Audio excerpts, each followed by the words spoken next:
নমস্কার বন্ধুরা। আজকে যে জিনিসটা নিয়ে ডিসকাস করতে যাচ্ছি সম্পূর্ণ একটা নতুন কনসেপ্ট বন্ধুরা, যেটা পিজিটি, জিওগ্রাফি, এসটিজিটি কিংবা টেট 2 এক্সামের মোস্ট ইম্পর্টেন্ট টপিক বলতে পারো বন্ধুরা। এটার থেকে প্রতিবারই কোয়েশ্চেন আসে বন্ধুরা। ওই জন্য এই টপিকটা নিয়ে আজকে আমি ডিসকাস করতে চাচ্ছি। আমি গতকালকে কিছু ভিডিও পোস্ট করেছিলাম এটা সম্পর্কিত। আজকে এটা সম্পর্কিত আমি যে হ্যান্ডমেড নোটটা বানিয়েছি সেটা আমি ডাউন দিয়ে দিচ্ছি, এবং আমি কিছু এক্সট্রা আরও বানিয়েছি এখানে, এই যে এগুলো সেটাও দিয়ে দেব আজকে। দেখুন বন্ধুরা, এখানে যে টপিকটা দিচ্ছি সেটা হচ্ছে গিয়ে প্রথমত আমাদের পরিবর্তনশীল পৃথিবী, অর্থাৎ our changing earth, weathering and erosion. এখানে বন্ধুরা দেখুন, চেঞ্জিং কেন বলা হচ্ছে? চেঞ্জিং বলা হচ্ছে কারণ বন্ধুরা, আমাদের পৃথিবী এটা পরিবর্তনশীল। আমাদের পৃথিবীর মধ্যে যতগুলো জলবায়ুগত উপাদান আছে কিংবা আবহাওয়ারগত যেগুলো উপাদান, প্রত্যেকটা উপাদানগুলো কি হচ্ছে বন্ধুরা, প্রতিনিয়ত চেঞ্জ হচ্ছে। যেমন ধরুন, আপনি ইকুইটোরিয়াল এরিয়া কিংবা পোলার এরিয়ার মধ্যে যে ধরনের টেম্পারেচার, সেটা মিড ল্যাটিটিউড বা নাতিশীতোষ্ণ অঞ্চলের মধ্যে আপনি পাবেন না। ওই জন্য এরিয়া ওয়াইজ কী হচ্ছে বন্ধুরা, ডিফারেন্স হচ্ছে। তাপমাত্রা বলুন, প্রেশার বলুন, এরপরে বলুন বন্ধুরা এয়ার প্রেশার, এরপরে টেম্পারেচার, রেইনফল, উইন্ড ভেরিয়েশন, প্রত্যেকটা জিনিসের মধ্যে কী হচ্ছে, চেঞ্জেস হচ্ছে। আর যেটার ফলাফল আমরা পাচ্ছি কোথায় বন্ধুরা, আমাদের যে ল্যান্ড পোর্শন আছে, অর্থাৎ ল্যান্ডস্কেপ, সেটা ভূমিভাগ, যেটা পর্বত, মালভূমি এবং সমভূমি দ্বারা গঠিত। আমরা নর্মালি দেখুন বন্ধুরা, আমরা দেখি যে কোনো জায়গার মধ্যে পাহাড়ি এরিয়ার নিচে দিয়ে অনেক সময় কী হয়, ছোটো ছোটো নদী প্রবাহিত হয়। একটা পার্ট কী হচ্ছে বন্ধুরা, পাহাড়ি এরিয়া, তার নিচে ছোটো ছোটো নদী, মাঝখান বরাবর যে জায়গাগুলো থাকে সেটা বেলি হোক বা হিলি এরিয়া থাকুক, সেগুলোর মধ্যে উচ্চতার অনেকটা কী হয় বন্ধুরা, ভেরিয়েশন হয়। সেটা নিয়ে আজকের এই টপিকটা। এখানে বন্ধুরা যে দুইটা টপিক, যে জিনিসটা দিয়েছে সেটা হচ্ছে গিয়ে আবহবিকার এবং ক্ষয়ীভবন, অর্থাৎ ওয়েদারিং অ্যান্ড ইরোশন। আবহবিকার বলতে বুঝায় বন্ধুরা, একদম শর্টকাট যদি আমি বলি যে যান্ত্রিক এবং রাসায়নিক প্রক্রিয়ায় স্বস্থানে শিলা চূর্ণ বিচূর্ণ হওয়ার যে পদ্ধতি, মানে শিলা যে ভাঙাচোরা হয়, শিলা যে ব্রেকডাউন হয়, দ্য ব্রেকডাউন অফ ডিফারেন্ট টাইপসের rocks in a particular area, এটাকে বলে ওয়েদারিং। ঠিক আছে তো বন্ধুরা? তাহলে ক্ষয়ীভবনটা কি? ক্ষয়ীভবন হচ্ছে কি বন্ধুরা, যেটা ট্রান্সফর্ম করে, যেটা এক জায়গা থেকে অন্য জায়গার মধ্যে স্থানান্তরিত হয়, সেটাকে কি বলে বন্ধুরা, ক্ষয়ীভবন বা ইরোশন। ঠিক আছে তো বন্ধুরা? এখানে বন্ধুরা আমি যে জিনিসগুলো লিখেছি খাতার মধ্যে, অনেকগুলো সোর্স কালেকশন করে, সেগুলোর থেকে আমি এখানে কোয়েশ্চেনগুলো দিচ্ছি। দেখুন বন্ধুরা, প্রথম কোয়েশ্চেন দেখুন, প্লেটগুলো কেন নড়ে? পৃথিবীর অভ্যন্তরে পাতলা গলিত ম্যাগমার নড়াচড়ার কারণে প্লেটগুলো নড়াচড়া করে। সেকেন্ড কোয়েশ্চেন দেখুন বন্ধুরা, এখানে এক্সোজেনেটিক অ্যান্ড এন্ডোজেনেটিক যে ফোর্সটা আমি বলেছি, এন্ডোজেনেটিক অ্যান্ড এক্সোজেনেটিক।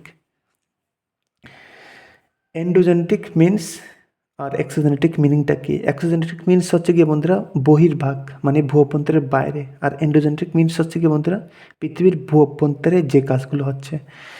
এক্সোজেনেটিক কোনটা? সেই শক্তিগুলো যা পৃথিবীর পৃষ্ঠে কাজ করে এবং পৃথিবীর পৃষ্ঠে পরিবর্তন, যেমন আবহাওয়া, গ্রেডমান, ক্ষয়, জমা, এগুলো। আর এন্ডোজেনেটিক বলতে যে শক্তিগুলো পৃথিবীর অভ্যন্তরে উৎপন্ন হয়, যেমন ধরুন আগ্নেয়গিরি, ভূমিকম্প। 3 নম্বর কোয়েশ্চেন দিয়েছে বন্ধুরা, দেখুন গ্রেডেশনটা কি? গ্রেডেশন, এখান থেকে বন্ধুরা কনসেপচুয়াল কোয়েশ্চেন হবে। কনসেপচুয়াল গ্রেডেশন হচ্ছে গিয়ে যখন নদী, ভূগর্ভস্থ জল, বাতাস, হিমবাহ এবং সমুদ্রের তরঙ্গের মতো প্রাকৃতিক এজেন্ট দ্বারা জমির সমতলকরণের প্রক্রিয়া, সেটাকে বলা হয় গ্রেডেশন। গ্রেডেশনের প্রক্রিয়াগুলো ক্ষয়, পরিবহন এবং জমা। গ্রেডেশনের প্রক্রিয়াগুলো কি কি? ক্ষয়, পরিবহন এবং জমা। 5 নম্বর কোয়েশ্চেন, আবহবিকার। কোনো শিলার নিস্থানে বিয়োজন বা বিচ্ছিন্ন ভবন, সেটাকে কি বলা হয় বন্ধুরা? আবহবিকার। এ কথাটা বলেছেন ডব্লিউ.ডি. থর্নবারি। 6 নম্বর কোয়েশ্চেন, উষ্ণতার তারতম্যজনিত কারণে যান্ত্রিক আবহবিকার বন্ধুরা কি কি? এখানে দেখুন বন্ধুরা আমি দিয়েছি উষ্ণতার তারতম্যের কারণে। প্রথমটা দিয়েছি কি? প্রস্থচ্ছায় খণ্ডীকরণ। কোন শিলা হয়? অসমসত্ব শিলায়, যেটা মরু অঞ্চলে দেখা যায়, সাহারা। 2 নম্বর স্বল্পমোচন, আগ্নেয় শিলায়। পেঁয়াজের ন্যায় সমসত্ব শিলা মরু অঞ্চলে, মানে সমসত্ব শিলার মধ্যে স্বল্পমোচনটা হয়। কোন শিলায়? আগ্নেয় শিলায়। যেমন তামিলনাড়ু, কৃষ্ণ, মাখনতালে কিছু আছে ভারতবর্ষের। ক্ষুদ্রকণা বিস্ফোরণ, বিভিন্ন খনিজে সমন্বিত শিলা, সেটা হচ্ছে কি ক্ষুদ্রকণা বিস্ফোরণ, যেটা দৈনিক উষ্ণতার প্রসর ও বেলেপাতের মধ্যে হয়ে থাকে। কিসের কারণে হয় বন্ধুরা? দৈনিক উষ্ণতার প্রসর এবং বেলেপাতের মধ্যে হয়। 4 নম্বর দিয়েছে বন্ধুরা, ডার্ট ক্র্যাকিং বা ময়লা জমায়িতকরণ। বোল্ডার ক্লেভিং হয়, গণ্ডশিলা বিদারণ। অস্ট্রেলিয়া গ্র্যান্ড সেন্ডিউসে আছে। তাহলে কুশন আসতে পারে বন্ধুরা। উষ্ণতার তারতম্যজনিত কারণে যান্ত্রিক আবহিকারের প্রধান উদাহরণগুলো কী কী? প্রস্থচ্ছা খণ্ডীকরণ, স্বল্পমোচন, ক্ষুদ্রকণা বিস্ফোরণ, dirt cracking, boulder cleaving. Next question দেখুন বন্ধুরা, কেলাস গঠনজনিত যান্ত্রিক আবহিকার। প্রথমটা হচ্ছে গিয়ে উষ্ণতা। দেখুন বন্ধুরা, প্রথমটা হচ্ছে গিয়ে উষ্ণতা, পরেরটা হচ্ছে গিয়ে কেলাস। এর মধ্যে প্রথমটা কি বন্ধুরা? তুহিন খণ্ডীকরণ। সেটা কোথায় হচ্ছে?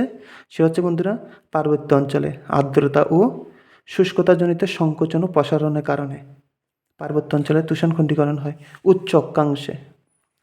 লবণের কেলাস গঠন মরু অঞ্চলে, শুষ্ক বেলেপাথরে। দেন বন্ধুরা স্ল্যাকিং, ক্ষুদ্র দানা গঠিত পাললিক শিলার উদ্ভিদ জল ও বায়ুর সংস্পর্শে ভাঙে, সেটাকে বলে স্ল্যাকিং। স্ল্যাকিংটা কি? ক্ষুদ্র দানা গঠিত পাললিক শিলা উদ্ভিদ জল ও বায়ুর সংস্পর্শে ভাঙে। নেক্সট কোয়েশ্চেন দেখুন বন্ধুরা, জৈবিক আবহিকার। গাছের শিকড়, কেঁচু, উইপোকা, ইঁদুর, খরগোশের কারণে যখন শিলার মধ্যে ভাঙ্গন হয়। নেক্সট কোয়েশ্চেন রাসায়নিক আবহিকার। রাসায়নিক আবহিকার বলতে বন্ধুরা বিভিন্ন রকম কেমিক্যাল রিয়েকশান থাকবে, সেটা অক্সিজেন, কার্বন ডাইঅক্সাইড, জলের বিক্রিয়া বা বিভিন্ন রকম গ্যাস, জল বিভিন্ন রাশের প্রভাবে। রাসায়নিক আবহিকার মূলত কোথায় বেশি হয় বন্ধুরা? নিরক্ষীয় অঞ্চলে। খুব ইম্পর্টেন্ট কোয়েশ্চেন এবারে ট্যাটের জন্য বন্ধুরা। রাসায়নিক আবহিকার মূলত নিরক্ষীয় অঞ্চলে হয়, কারণ সারা বছর এখানে বৃষ্টিপাত। এখানে আমি বন্ধুরা 10টা কোয়েশ্চন ডিসকাস করে দিয়েছি। পরের টপিকের মধ্যে পরের যে পার্ট হবে সেটার মধ্যে আমি বাকি কমপ্লিট করে দেব। ধন্যবাদ। জয় হিন্দ।